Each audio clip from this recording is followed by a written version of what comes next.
Something interesting is happening in the fashion culture right now with the conversation surrounding the black owned brand Hanifa.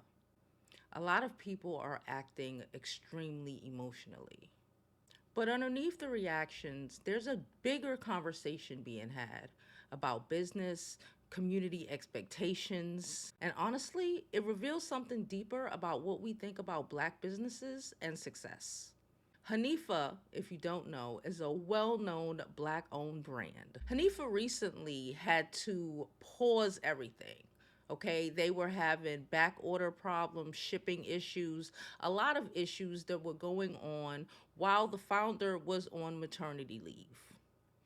Again, Hanifa is a small black owned brand. It does very well, so they were getting a lot of orders and there were some issues. So the founder decided to put a pause to everything so she could come back, create some systems that will help the business work better, help shipment, help sourcing, just help everything work the way it's supposed to.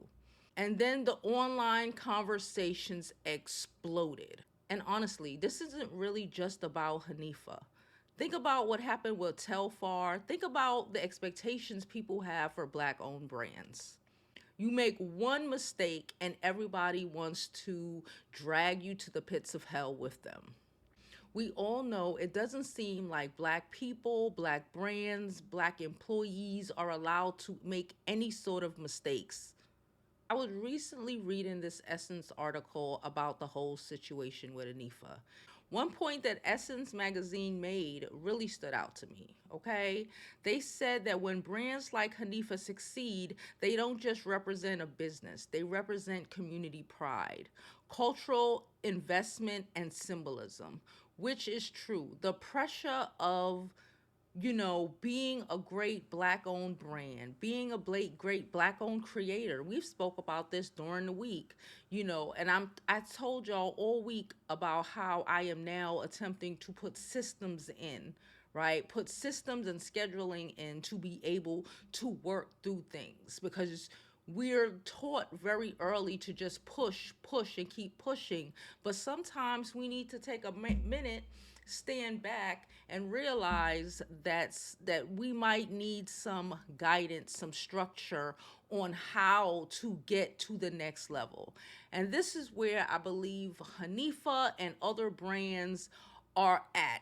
We are at a turning point. When black brand succeeds, it feels collective. People feel emotionally invested. When a brand pauses, people feel and take it personally. The brands aren't just selling clothing, as in Hanifa, we're carrying symbolism. We're selling symbolism, and we're not allowed to make a mistake. The article also pointed out something really important, that resistance has almost become a branding language for black entrepreneurs. Wow. Resistance, constant scaling, proven capacity, performance strength.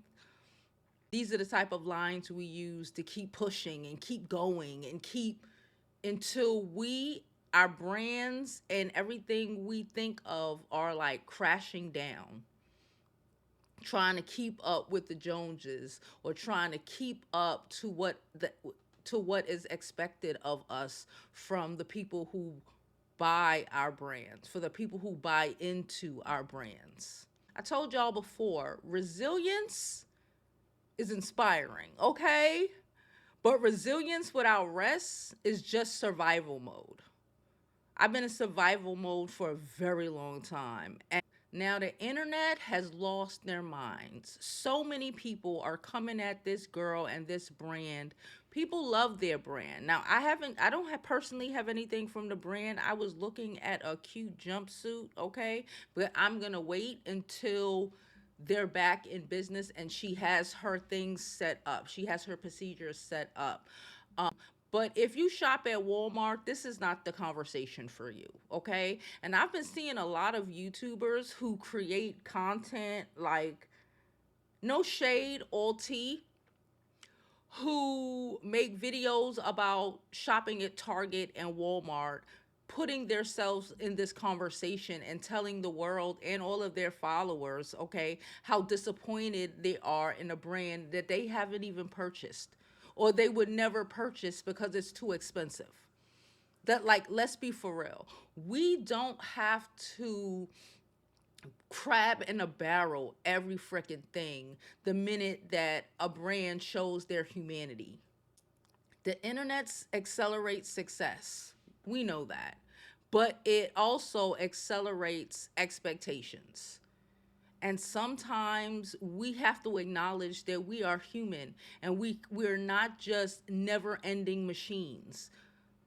Hanifa, Telfar, Supreme, back when they were black owned, creators who are black creators, we don't necessarily have the open-ended pockets to be able to fund everything at one time. But we are expected to behave and create product as if it's just a never-ending flow of coins, bucks, and dollars. We have to think about it like this.